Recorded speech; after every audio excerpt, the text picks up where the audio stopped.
Well, I'm delighted to give speeches to both groups, and there'll be some commonalities with both speeches. The commonality is really that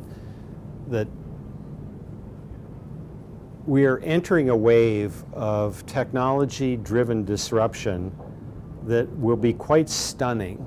The era of web-driven, technology-driven disruption from 2000 to 2015, remember the web has only been around in commercial form since 1995.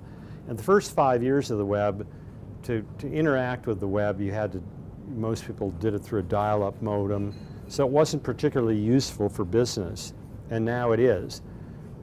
When it became useful for business, you saw web-driven companies, e-commerce companies and the like, disrupting a lot of incumbent industries. My industry in media has been disrupted off its feet. A lot of newspapers no longer exist. A lot of magazines no longer exist. Look what it's done to music publishing.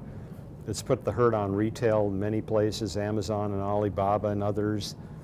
So this first wave of web-enabled internet technology disruption really hit industries where there were not large barriers to entry and that were unregulated industries. So it was the low-hanging fruit era of web disruption. The next 15 years, and it's already underway, is going to be more of the middle-hanging fruit. Industries that you didn't think the web would be able to get at, suddenly that it's getting at. Companies like Uber, companies like Airbnb, companies in financial services, companies in healthcare. Those industries are characterized by higher capital costs to enter and more regulatory barriers. And yet you're seeing web startups coming into this area. Now I predict, because there are higher capital costs and because there are web startups, that you're going to see more incumbent startup partnerships in this next era. I'm also going to be talking about what kinds of cities, states, and countries thrive in this era. I mean, it's been really amazing. You know, when you look at the rise and fall of cities through history, it is amazing that cities that were dominant centuries ago, even decades ago, can fall. And cities can rise and fall more rapidly than ever today. I mean, in century terms, I mean, Venice, Italy is not a dominant city in the world today. It's a center of tourism, but it was a center of commerce 500 years ago. When you look at the rise of these technology cities that tend to be really attuned with what's going on in the global economy today, they often do it in one generation.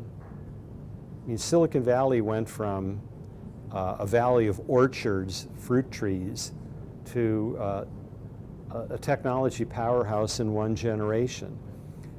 Or you take a really great example of Cambridge, England.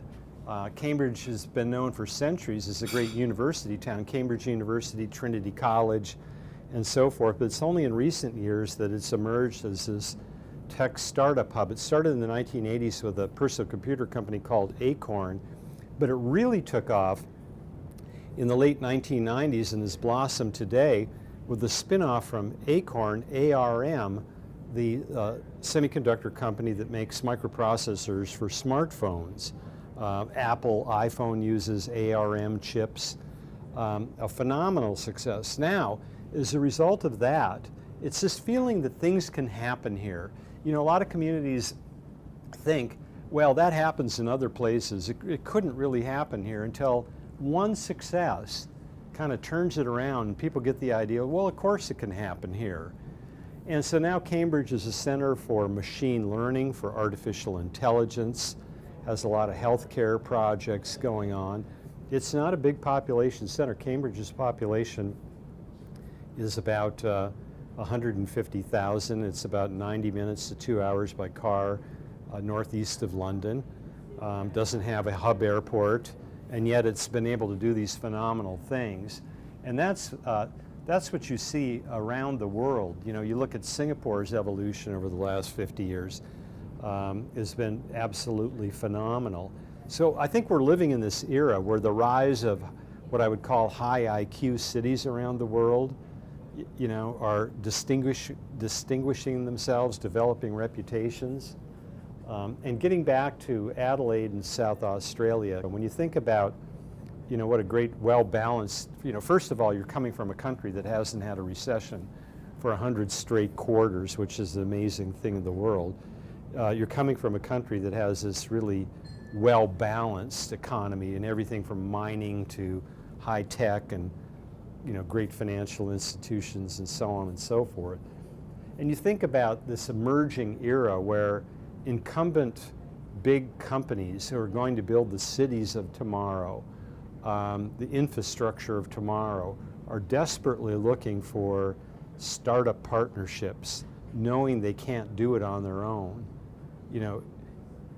It means that you can be a startup from a lower population area like Cambridge, England, or Adelaide in South Australia, and you don't have to have that large domestic population to scale like you did if you're Amazon in the US or Alibaba in China.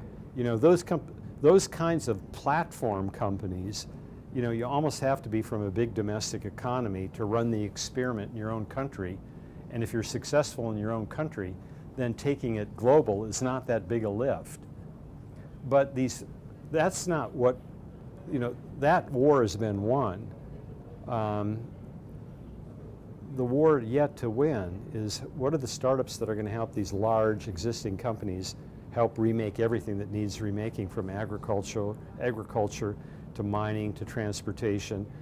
Who's going to help Ford and General Motors and Daimler-Benz really figure out driverless cars? So this is the kind of expertise that can arise from the Austins, from the Cambridges, from the Portland, Oregons, from the Adelaides.